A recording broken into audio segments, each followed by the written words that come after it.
Okay, bonjour tout le monde. Welcome back. There is a handout for this session. If everybody has got one who's here.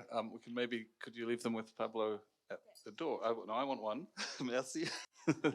And yeah.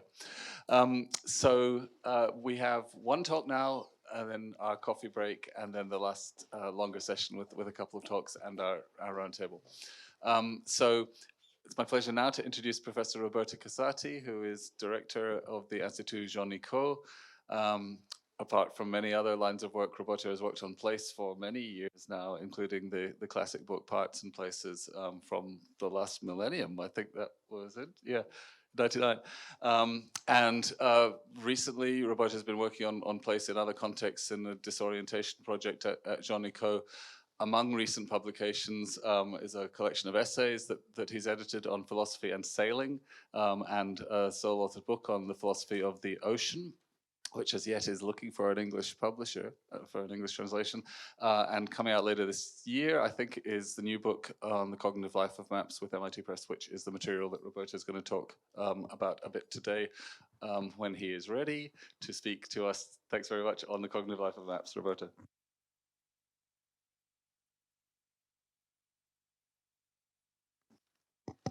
Thank you very much for the for the invitation, the opportunity to talk about maps. So I don't have slides. I have a few images that you just as a warm up. This is an image which is has been marketed as a correction to the Mercator distortion. So gives you an idea of a real size of Russia, which is and I mean these are trying. It's difficult to do this type of map. So there's a map which tries to put sizes at scale, and also the incredible oversized representation of Greenland, which comes out typically in Mercator, which is the projection used in Google Maps, as big as the whole South American continent, where it is more or less as big as Argentina.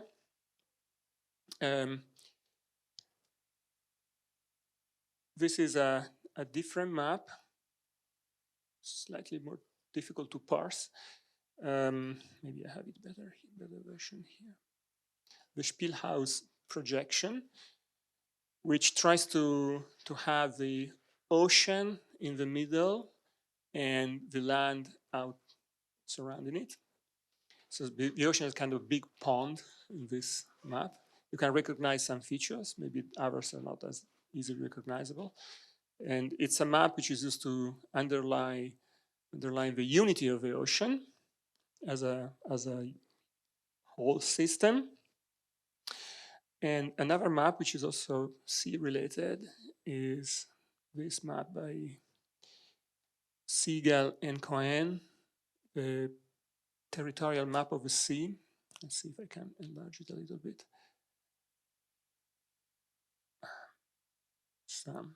So this is what happens when you take the extension of the 200 nautical miles, constituting the exclusive economic zones.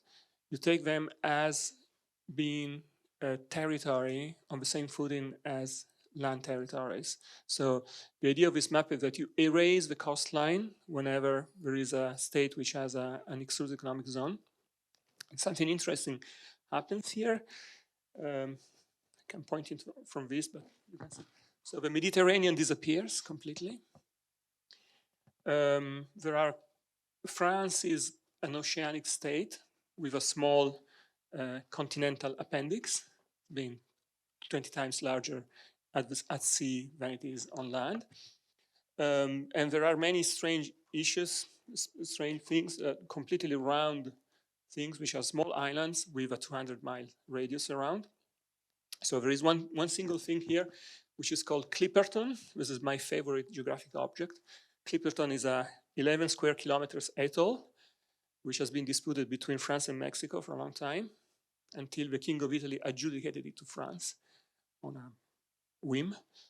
And the area of the exclusive economic zone of Clipperton is 80% of the area of continental France. So, and apparently it's very important because it's on the Clipperton zone, which is rich in polymetallic nodules, which are important for the batteries of your scooters in Paris. So a lot of strategic issues. It's not what I'm going to talk about, but maps, of course, have a lot. I mean, a lot of investment on maps, a lot of conversations start with maps, a lot of conversations end with maps, geopolitical conversations in particular. And this conversation is some kind of articulation between this artifact and the way we talk about it and the way we use it for making decisions and changing the shape of the world. So the cognitive life of maps is ambiguous. I don't think that maps have a life of their own. They do not do anything basically by their own, just printed things. So we don't have a mind and they're not thinking. So if you think of extended mind, you have to think of maps in a way in which you do not give them some kind of psychology. It's not the life of cognitive maps. So I'm not going to talk about cognitive maps at all. Cognitive maps are theoretical constructs which are used to via an inference to the best explanation to explain how we are able to find shortcuts or detours in areas which we have not explored yet. So it's typically the best posit is the access to some kind of internal representation which is map-like. But still, there is a sense of idea that there is a cognitive life of maps, which is the way in which we interact with maps. So when we find our way around, I think there are at least, or maybe at most, 4 different ways to do it. One is to let your brain do it for you. So each of you can find their way out of this building, I guess, without having to ask directions, having to consult a map, having to use a GPS. You can just go and, because your brain did the mapping for you. So this is what we could call a system 1 type of finding your way. It's automatic, it's stimulus driven, and you do not use any big processing facilities from attention and from memory, working memory. When you tax attention and working memory is when you are looking for directions for more, trying to get to places which are a bit more complicated to get at, such as, I don't know, Gare de Lyon from here. If you're not Parisian, you might be able to find your way, but you think about it. And thinking about it means taxing working memory and attention. So this would be kind of a system 2 of orientation. But then in those 2 cases, you don't need to use any artifact. So we can move to the system 4 is when you delegate completely to a GPS assistant navigator. So you just type in Gare de Lyon, and then it speaks, it talks to you and say, okay, 5 steps to the door, 7 steps downstairs, and so on and so forth. And you don't have to look at a map, nothing. You just listen to those directions. You're not doing any navigational computation, basically. All the navigational computations are delegated to the instrument in that case. And maps are what I would call a system 3 here, somehow an intermediate kind. So when you use a map, well, it's necessary for you to use it, is the way you find your way around, if you don't have any other means, of course.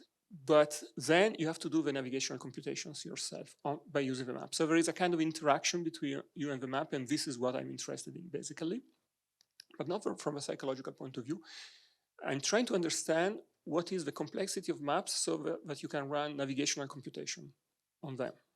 So it's mostly a syntactical, semantic study of maps.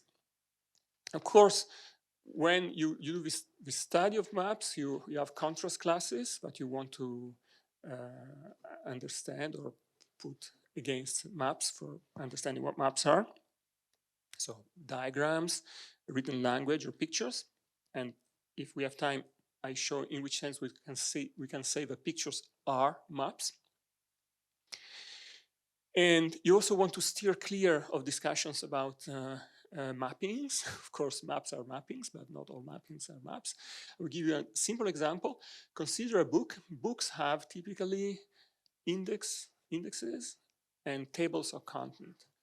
So tables of content constitute some kind of a map of a book, because some of the spatial relations between items in the table of content reflect the spatial structures of the chapters in the book.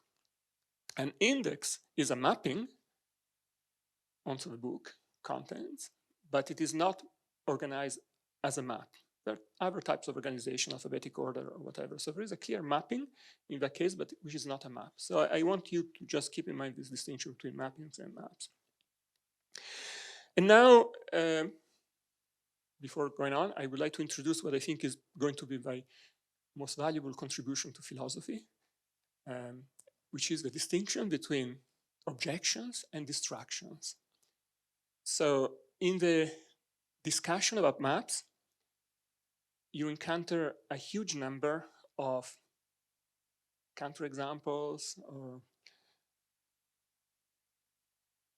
tricky topics, and you have to make a clear distinction between things which are objections to accounts of maps and distractions.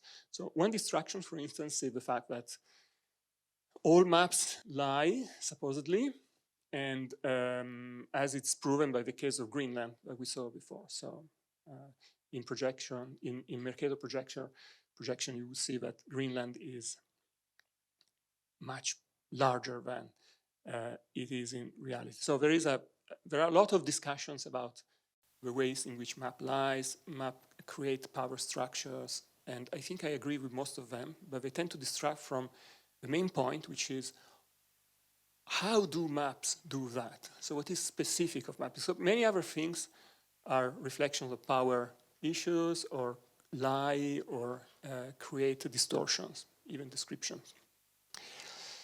So here is another example of a distraction. You can see this map in the middle. Is it a map of Italy or not, according to you? What is your first intuition? Who thinks this is a map of Italy?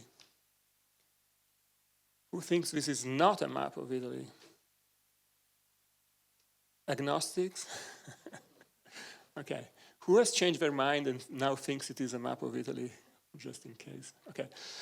Well, why do you think it is not a map of Italy? Who? You raised your hand.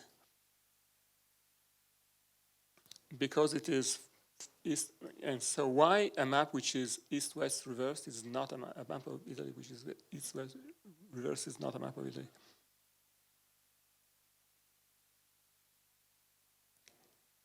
Yeah, so it depends on the use. So everything here is very much controlled by pragmatics. So and the point is, I can always find a kind of pragmatic which helps you to find those cases, to put those cases in the category of distractions.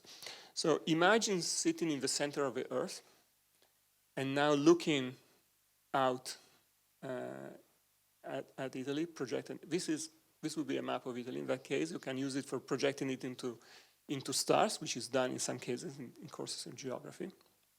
So I just want to prevent many distractions in the discussion. So, and to get at a theory of map, I want to introduce a methodological constraint. So reducing the case of things that I would like to consider as maps in order to enlarge the area under discussion. So the first methodological constraint is the same dimensionality. And it could be debated, but stay with me. So the same dimensionality is that you might have a 1D map of a 1D territory. You can have a 2D map of a 2D territory, a 3D map of a 3D territory. But maps typically, or paradigmatically, represent things that have the same dimensionality as well. So many distractions, many objections. Maybe a map of the Earth is actually a 2D map of a 3D territory. We can discuss about that. But let's focus on this methodological restriction. So only consider same dimensional maps.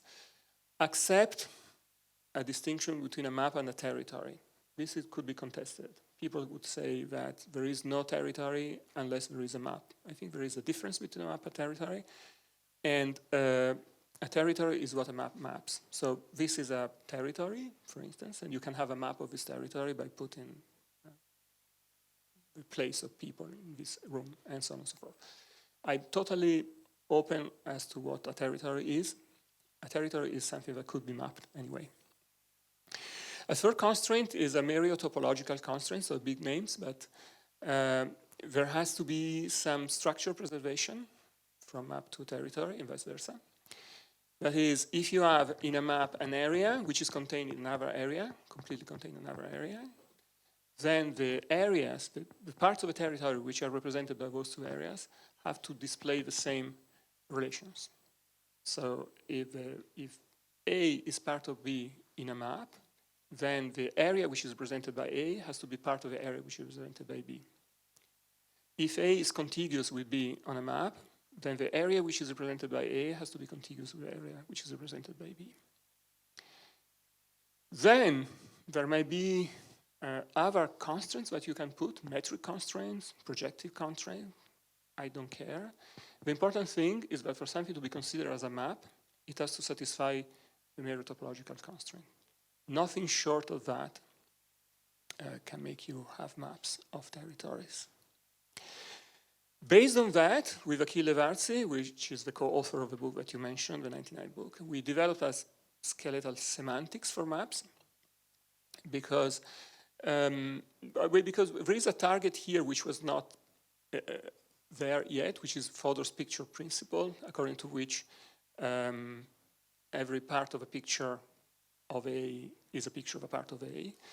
And this seems to block any type of compositionality for maps. So we were looking into a compositional deconstruction or decomposition of maps that could allow us to create a semantics for which certain molecular maps have a truth value or a semantic value which depends on the semantic value of their components.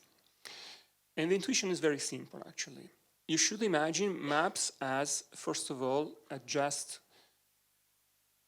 colored surfaces with no names, no lines, just patches of color corresponding to properties. And the idea is that you have a certain color on a certain area of a map. Then what you're saying is that a certain territory which corresponds to that area on the map has the property that corresponds to that color. So for instance, if light green is a part of a territory of the United States, then if this area is light green, that means that the corresponding area of a map is a part of the territory of the United States. There are limits to what you can express with this. I mean, it is like what you do in sentential or propositional logic. You cannot express all the subtleties of language. So you're translating into propositional logic some sentences because you want to make it appear the certain inferential structures as a function of the type of constituents that you are able to elicit and the compositional rules. This is what we are doing here. So we are trying to get a very simple structure, and we are trying to show in which sense you can have a composition. So the composition now is as follows. You should imagine maps as superposition of transparencies printed one color at a time. So imagine you go to a printer shop and you say, okay, I would like to have a map like this. And he will say, okay, I'm going to print it one color at a time. And you can have different transparencies. And each of those transparencies is then evaluated semantically. How? It's very simple. Truth conditions is that if the area corresponding to a certain color area on the map has the property which corresponds to that color, and the area, which is the complement of the first, doesn't have a property that corresponds to the color, then that transparent layer is true.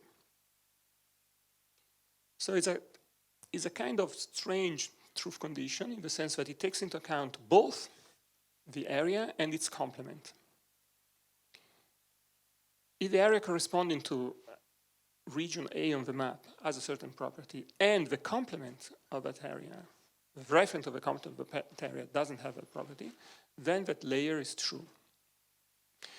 So you can have a true value for any of those layers, and then, starting from that, the truth of a map is just a function of the truth of the different layers by, I would say, conjunction, say, the same truth table, basically.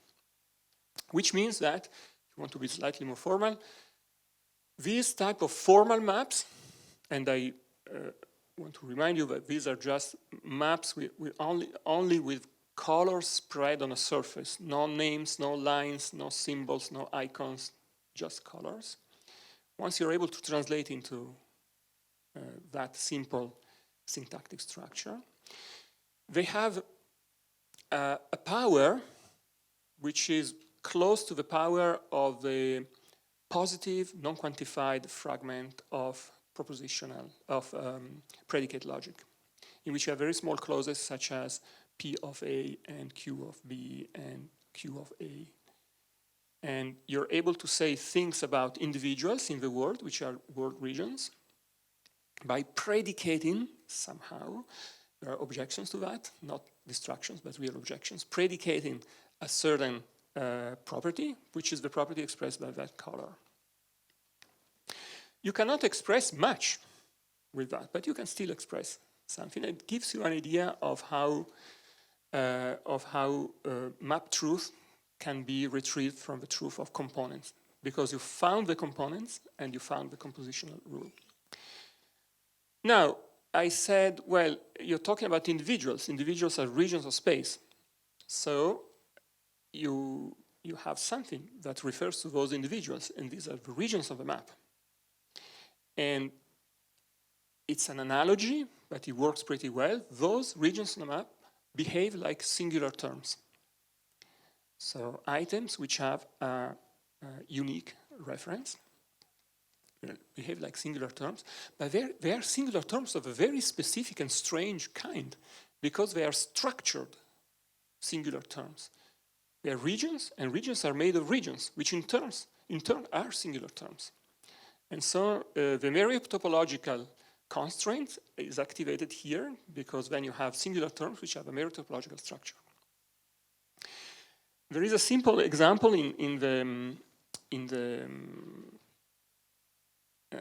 handout, when you can look at a comparison with natural language. So we do have spatially structured singular terms in language, but they're not the general case. So the county of York is a structured singular term. The county of York refers to the county of York. And York refers to York. And York is part of the county of York. And York, the term, is part of a singular term, the county of York. So there is a mapping between the structure of a singular term, the county of York, and York, to the structure of the county of York and York. But this is not the general case. Singular terms in natural language do not behave like that. So you have the capital of France is, again, a structured singular term. The capital of France is Paris, but it is contained in France, although the capital of France contains France in the term defining. So we have, I would say, the conceptual resources to understand the existence of structured singular terms, but they are not the general case in natural language. They are the norm in maps.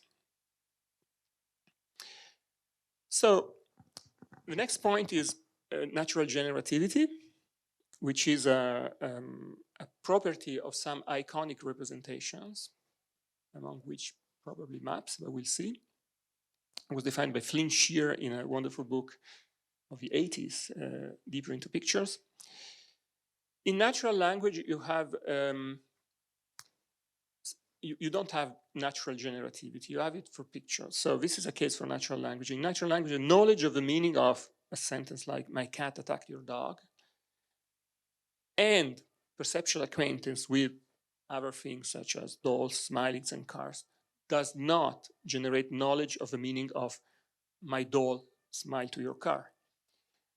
So you might understand what my cat attacked your dog, and then you have some kind of perceptual acquaintance with other items. But this perceptual acquaintance plus the knowledge of the meaning of that sentence does not give you access to the meaning of other sentences. It's very clear if you try it in a foreign language, for instance.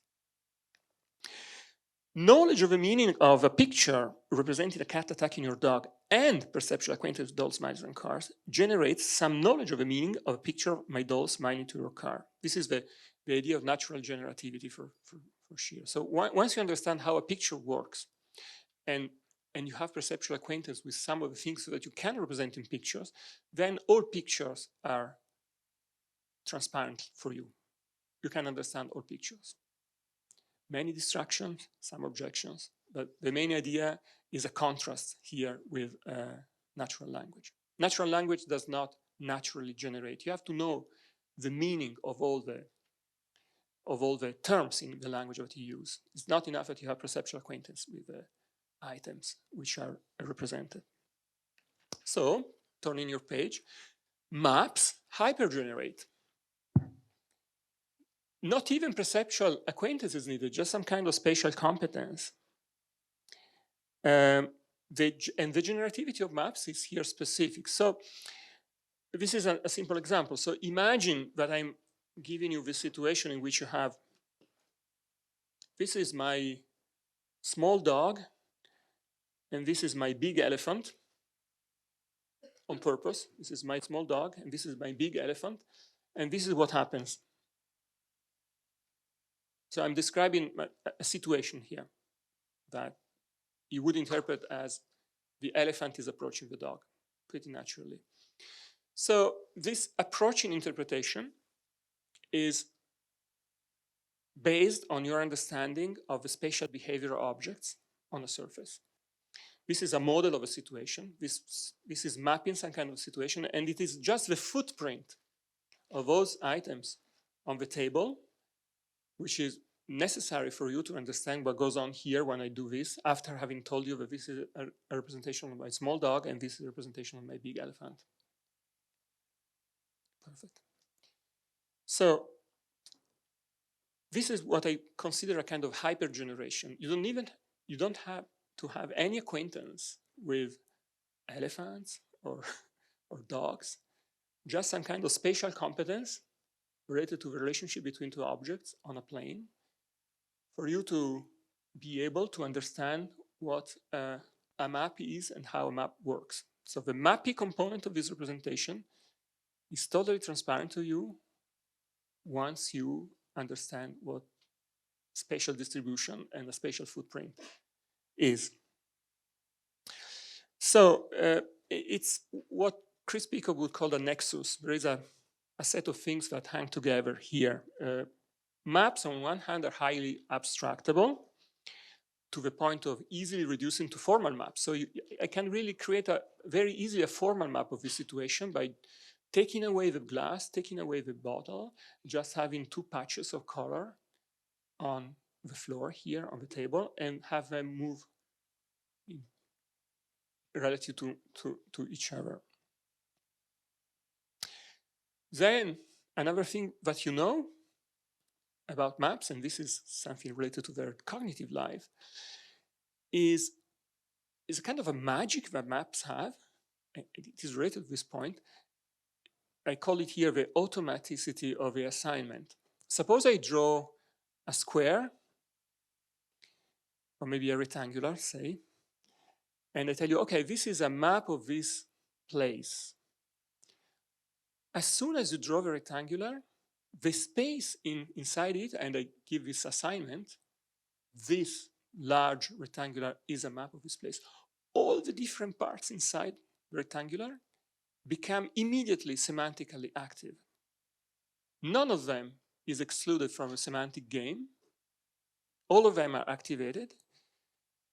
And I mean, it's kind of magic in the sense why you can have maps on the cheap, but you do. And basically, the work of a cartographer is then to find, is an epistemological work, it's not a metaphysical work, is to find out which parts of that rectangular correspond to which part of the room here, and what's in there. But those parts already refer to those parts of the room. So the reference is already there.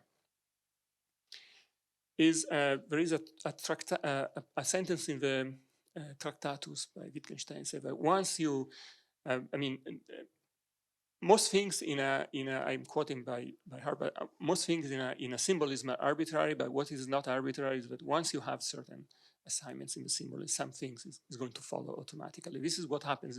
The paradigm case for this is maps. So you have those rectangulars, those shapes, any shape, and then you decide this is a map of the world, is a map of the Hôtel Particulier here. All the parts of it are already semantically active. And knowing this is also to understand automatically the natural generativity of map. It's basically the same thing seen from different sides. And then I won't say much about maps and pictures, but maybe I will say something. So maps, to conclude this overview of what I think is a theory of maps. So maps are distinct from diagrams and other types of analog representations. You can see that so you can have diagrams of spatial regions of geographic entities, say a diagram of the size, the relative size of Finland and Switzerland. So you will have two columns, two bars, size of Finland, size of Switzerland. This is an analog representation of a geographic situation because you get some information about the fact that Finland is larger than Switzerland. But this is not a map. Mere topological constraint is not satisfied. You cannot do anything with the different relations between parts of Switzerland and parts of Finland. This is an analog representation of a geographic entity, and not all analog representations of geographic entities are maps. And the next point is that you have the same dimensionality constraint, the mere topological constraint, this type of nested semantic, the automaticity of the assignment, the natural generativity, and another feature of maps is red dotability. The fact that you can put red dots on maps signaling your position in it, and signaling at the same time the position of the map in the environment. So there is a long discussion here which is inherited by discussions on indexicality and on C2A cognition. But basically, you have to think of the so-called "you are here" map. You have some in Paris, so you have a map, and then you are a red dot on it, telling you you're here. In order for the map to work, that is for you to use it as a way to find your way in the environment, the map has to bear, of course, a representational relationship to the environment. It has to represent the environment you want to navigate in. But it also has to bear no representational relations to the environment. And one is situation. Basically, it's being there, just being where it is. And in order for that situation to be epistemically useful, it looks as if the map has to have some kind of real tie to the environment. So sometimes it's just nailed to the place. You cannot move it. If you could move it, it wouldn't work. You cannot take a map of Paris and to Naples with a "you are here." The "you are here" doesn't work anymore. There is a lot to be said about red dotting and maybe blue dotting, which is what you have today on GPS assisted navigators. When the no representational relation between the map and the environment using the GPS is given by the fact that the blue dot on the GPS stays with you all the time. It's the map which is moving under the, so what I'm trying to demonstrate in the book is that this relation that is being there, or some kind of causal relation, is a bit too strong for maps to be able to be used for navigational purposes. What you need is something weaker, which is epistemic segregation. That is the fact that the map is only visible from a limited set of positions relative to the environment you want to navigate. The example here would be, and I finish on that, would be the example of, suppose you had somebody wants to tell me where I am to help me because I don't have my GPS on me anymore, I don't have any maps anymore.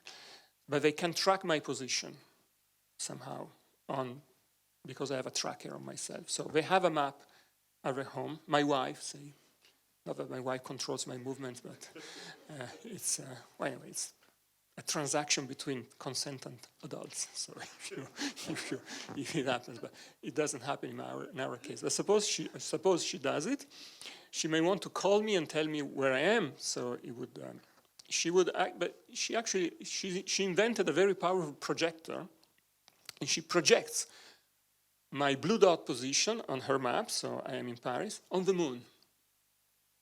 Okay, and then it's written, you are here.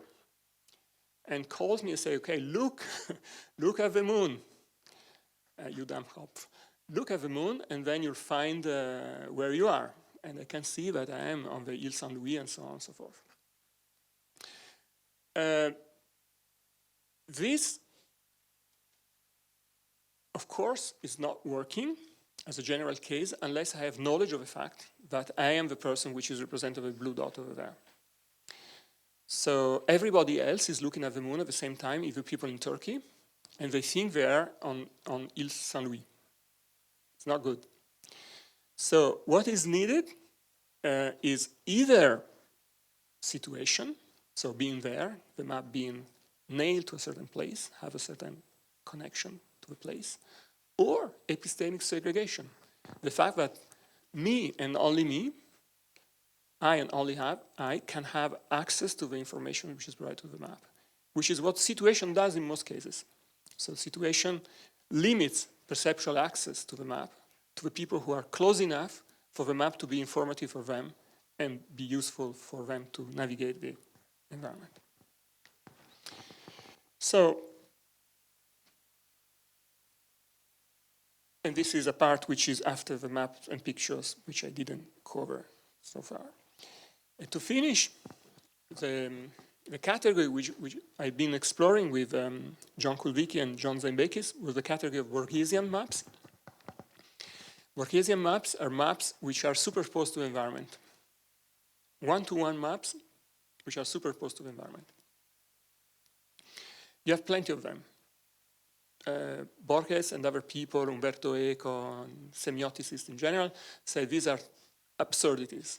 These are maps which have no meaning because you cannot use them. It's false, basically. It's an empirical fact that it is false. There are so many of those maps, they're everywhere. You go about in Paris and you can see a lot of signs on the street with fluorescent spray telling you where the pipes are underneath. These are one-to-one maps of a territory, and they're totally superposed. And this is the fact that they're superposed makes them useful to people. And we generalize a bit out of that. Signage on a road can be considered as a map. It's a directive map of what to do and not what to do, and it is important that it is superposed. So just to make a connection to what Andy was saying this morning, some of those things that we're using are maps, and they are one-to-one maps, and we interpret them as that. And of course, the problem remains of, the usability of those maps in general. But, so the yellow brick road, the yellow brick road in the Wizard of Oz is a Borgesian maps which is superposed and takes you to the desired land. So a big claim here, and I finish on that, is that although Borgesian maps are latecomers in the jungle of the map taxonomy, they probably are conceptually prior to any other type of map. So the Ur map, the map which is the conceptual core, at the core of our concept map, is a map which is superposed with environment.